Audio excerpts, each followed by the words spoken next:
terima kasih kita kepada Nabi Muhammad SAW. Terima kasih kepada Nabi SAW. Karena kalau bukan kelahiran Rasulullah, adanya Rasulullah di tengah-tengah kita, kita tidak mengenal Islam. Andai tanda perdata ulama-ulama kita dari dulu sampai ke Sulawesi ini mendakwakan Islam kalau bukan jasanya Nabi Muhammad SAW. Boleh jadi sampai sekarang kita masih menyembah berhala, kita masih animisme, dinamisme dan lain sebagainya, kalau bukan dari karena Nabi Muhammad SAW. Sehingga perlu kita memahami bahwasanya ya Nabi kita Sallallahu Alaihi Wasallam adalah orang yang paling menyayangi kita melebihi sayangnya ibu kita dan ayah kita kepada kita. Ini apa misalnya emak tak, ya bapak tak misalnya dia kepada Nabi kita Sallallahu Alaihi Wasallam. Sampai di dalam kitab dari Nusra ini disebutkan ada sebuah keterangan awal lalang pernah Rasulullah Sallallahu Alaihi Wasallam itu berdiri. Nah, berdiri Rasulullah Sallallahu Alaihi Wasallam di hadapan para sahabatnya. Apa nama Nabi kita Sallallahu Alaihi Wasallam? Ya laitani qabaltu ahbabi. Rasulullah mengatakan, ya laitani qabaltu ahbabi, andai saja aku bisa berjumpa dengan para kekasihku. Ini Rasulullah mengucapkan di hadapan para sahabat sambil menangis Rasulullah SAW. Kemudian minta, ya laitani qabaltu ahbabi, andai saja aku bisa berjumpa dengan kekasihku, kata Rasulullah. Akhirnya para sahabat ini bertanya-tanya, ini siapa yang dimaksud dengan kekasih Rasulullah? Bukankah kami kekasihnya Rasulullah? Kami berperang bersama Nabi, kami hidup bersama Nabi, kami sholat bersama Nabi, kami berdakwah bersama Nabi. Kekasih mana yang dirindukan ini oleh Rasulullah SAW? Akhirnya salah seorang sahabat memberitakan ini bertanya, ya Rasulullah, alasna min ahbabi? Ya. Bukankah kami ini adalah kekasih-kekasihmu ya Rasulullah? Maka Rasulullah menjawab, na'am, iya.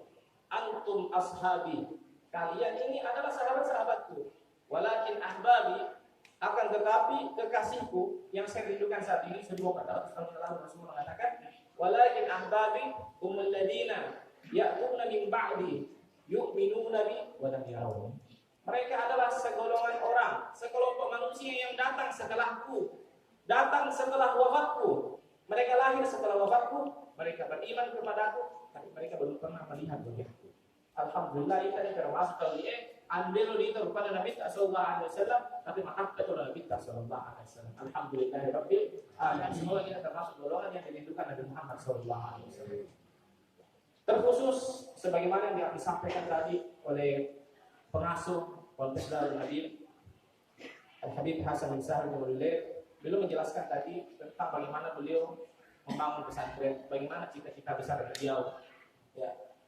Perlu diketahui bersama bahwasanya membangun lembaga pesantren seperti ini gampang-gampang susah. Dibilang gampang iya, dibilang susah juga iya. Akan tetapi kenapa belum menyampaikan seperti itu kepada kita? Belum menyampaikan orang-orang yang sangat berperan di dalam pembangunan pesantren. Karena ketahuilah mereka yang mengambil saham di dalam membesarkan pendidikan agama, lembaga-lembaga pendidikan agama, termasuk pesantren seperti ini, adalah orang yang paling diperhatikan Nabi Muhammad SAW. Mau menyatu di kawali kalau sembahyang, puasa tahu, ya belum tentu kita dapat perhatian Nabi Sallallahu Alaihi Wasallam. Boleh jadi sholatnya kita ada riaknya, boleh puasa kita tidak lengkap rukun dan syaratnya. Tetapi kalau orang yang menyibukkan dirinya membantu pergerakan-pergerakan dakwah, terlebih khusus di lokasi kita ini ada pesantren-pesantren seperti kita perhatikan dakwahnya Nabi Muhammad, maka dikatakan inilah orang yang mendapatkan perhatian khusus dari Nabi Muhammad SAW. Senada yang diucapkan oleh Al-Habib Ali bin Muhammad bin Husain Al-Habsyi, Sahih Muslim Al-Durar, beliau mengatakan, "Ma min syai'in yasurru qalban Nabi sallallahu alaihi wasallam fi akhir zaman illa talabul ilmi wa nashruhu." Kata Al-Habib Ali Al-Habsyi, tidak ada satu perkara yang menyenangkan hati Nabi Muhammad SAW di akhir zaman seperti ini kecuali mereka orang-orang yang menuntut ilmu agama dan menyebarkan ilmu agama. Termasuk di dalamnya orang yang cuma fasilitasi pengaji. Contoh, saya kasih contoh. Memasukkan itu keramik. Kita menyumbang keramik di masjid ini. Keramik ini, ya, dibanding keramik yang kita sumbang di tempat-tempat yang lain akan digunakan oleh para santri untuk sembahyang, mengaji, masikir di guru kita. Dia duduk di keramik tersebut. Jadi keramik dia disumbang dia sumbang lampu, dia sumbang setelan, semen dan sebagainya. Fasilitas ini digunakan oleh para santri untuk belajar. Akhirnya saya kemudian menjadi anak guru, menjadi ustaz, menjadi kiai, mengajar, berdakwah, mengajarkan orang wudhu, mengajarkan orang sholat, mengajarkan orang puasa. Ini anak dapat pahala, gurunya dapat pahala, donatur dapat pahala. Ini luar biasa. Sehingga ada sebuah gambaran yang diberikan oleh baginda Nabi Muhammad SAW. Ruway Nabi SAW diriki. Jadi termasuk yang kesukaan Nabi SAW adalah daging kambing. Jadi pada ketemu daging kambing, malah ketensi tekanan soal daging kambing itu tidak bikin orang tekanan. Yang bikin orang tensi itu cara masaknya. Media santannya dari minna, nah iya menurut pamora itu. Semua yang disukai Nabi pasti bagus. Nabi termasuk menyukai daging kambing. Jadi tidak mungkin orang yang kambing tensi. Dan tahu mana kita kita sudah tensi. Nah misalkan kita kita tanah lewat. Tapi mana saya kita lanjut menjadi tensi. Nah, berarti namanya sebuah sudut pandang saja. Ya. Dan memang saya lihat kita jadi mana cara dia itu biasa gitu. Santannya banyak, misalnya kolesterol, tensi, padahal daging kambing itu pauli. Kalau santan kita masalah. Semua yang disukai Nabi pasti ada syifa, ada obat. Nah, tinggal cara masaknya harus diperbaiki. Kembali cerita. Nabi sallallahu alaihi wasallam pernah baginda Nabi membeli seekor kambing. Akhirnya setelah disembelih oleh baginda Nabi bersama Sayyidah Aisyah radhiyallahu anha dikuliti sama Nabi, boleh sahabat. Ya Rasulullah, saya minta kepalanya ya Rasulullah. Oh ya, Allah. Boleh ini saya tahu ya Rasulullah, saya minta hatinya ya Rasulullah. Masih hatinya ya Rasulullah, saya minta kaki depannya yang kanan. Boleh bisa ya Rasulullah, saya minta kaki kirinya yang depan. Karena malah kita selesai. Terakhir sahabat ya Rasulullah, saya minta kaki kanan yang belakang. Lalu dikasih sama Rasulullah SAW. Si tersisa dengan Nabi kaki kiri belakang. Kaki kiri bagian belakang. Kamu Rasulullah SAW ya Aisyah, kira-kira mana bagian kita daripada kambing? Mana bagian kita daripada kambing ini? Kata saya Aisyah, ya ini sisa kaki belakang ini bagian kita. Kata Rasulullah tidak. Bagian kita itu yang diambil sama orang. Karena itu menjadi pahala bahaya. Iya kita tidak. Jadi pas itu harta tak yurun walai boleh kini. Mau tanya pak lu bikin apa anak anak diwaris? Masih sampai anak ini. Tapi ini kalau musibah pesantren menjadi ter, menjadi pasir, menjadi semen. Nah pakai Pak Haji, ia murah hartamu sebenarnya transfer harta Anda melalui rekening pahala di pesantren menjadi pahala dinikmati. Makanya kalau kita bawa harta itu tidak dibawa mati, itu bohong, itu konsep yang salah. Harta itu dibawa mati. Siapa bilang harta menjadi dibawa mati? Sayyidina Abdurrahman bin Auf itu orang kaya. Sayyidina Utsman bin Affan itu orang kaya. Sahabat itu banyak orang kaya, tapi didanakan hartanya untuk jihad. Bahkan semua fasilitas perang yang diluberkan oleh Rasulullah SAW itu dananya dari Sayyidah Khadijah binti Khuwailid radhiyallahu anha. Yang memfasilitasi perangnya Nabi Muhammad, beli kuda, beli baju besi, beli domba dan sebagainya, Sayyidah Khadijah.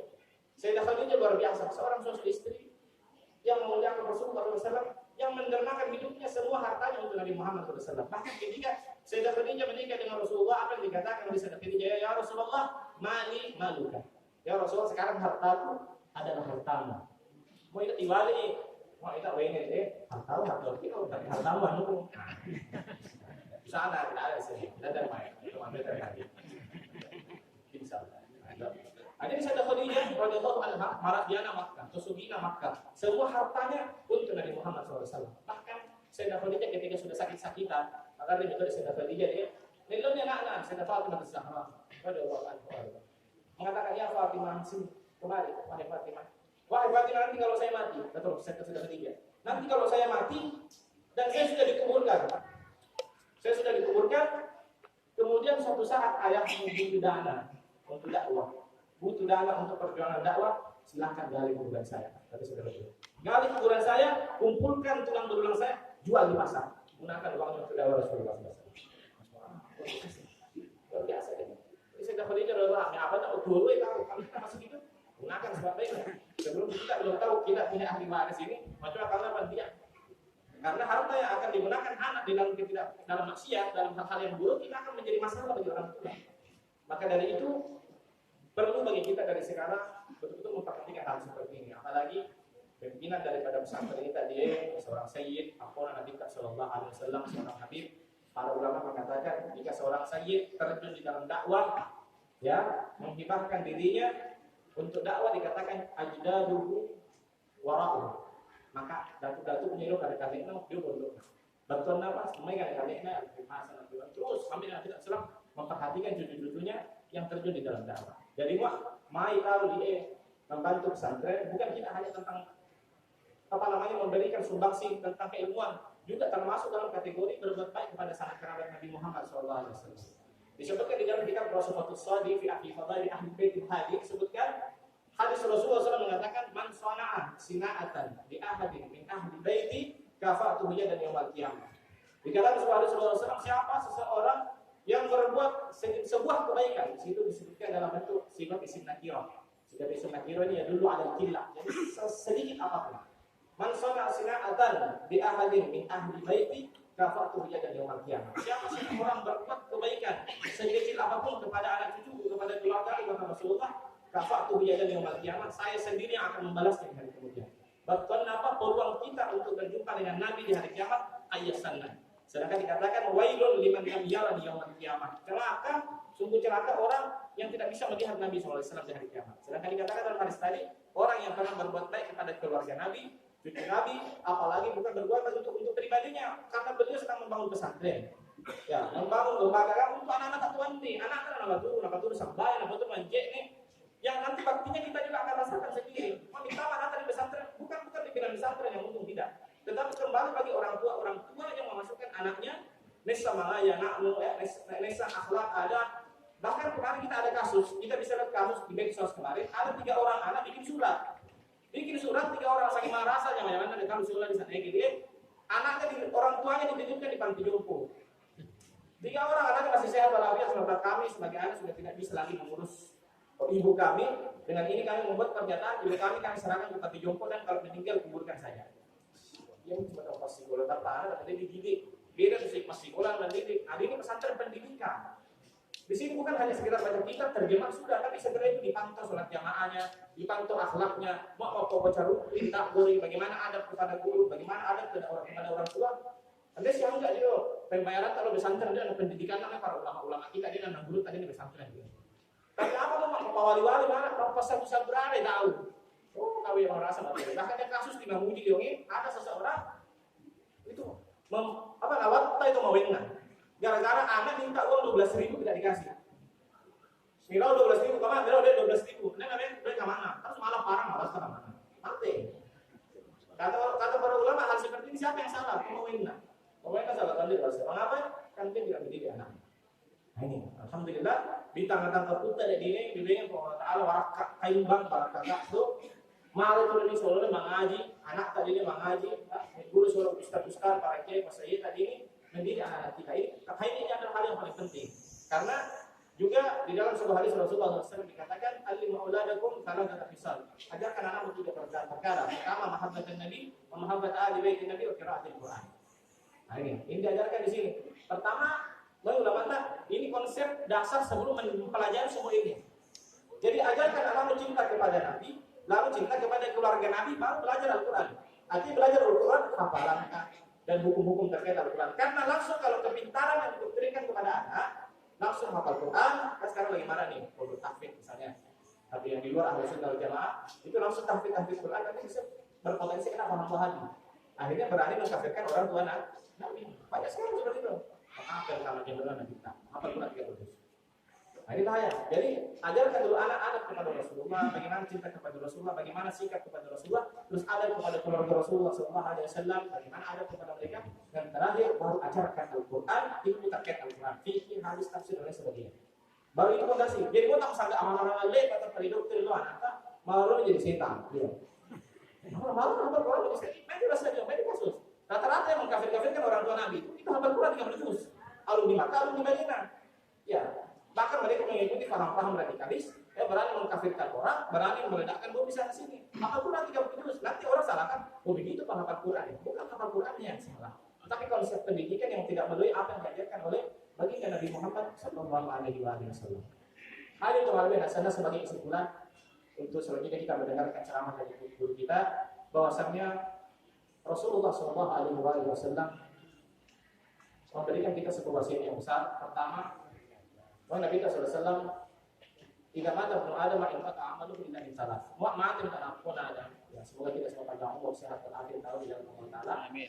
Ma'atin tak pun ada. Akan ada 3 perkara yang mesti kita harapkan pahalanya mengalir. Anda bilang salat, Anda bilang puasa, Anda bilang salat, Anda bilang zikir. Tapi kok di bawah dari talun kita mendapatkan aset yang terus mengalir pahalanya mau dikubur. Pertama adalah sedekah jariyah. Ya, sedekah jariyah, sedekah jariyah, bersedekah jariyah.